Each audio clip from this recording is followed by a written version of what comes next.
મામા મારી પદ્માને કહેજો મારા છેલ્લા રામ રામ, આ ખોડીએથી જીવ જતો રહેશે રે મારા રામ.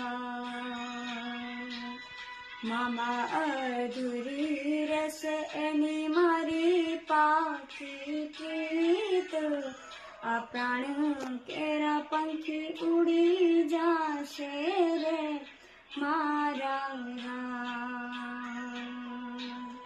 મામા મારી પદ્માને કહેજો મારા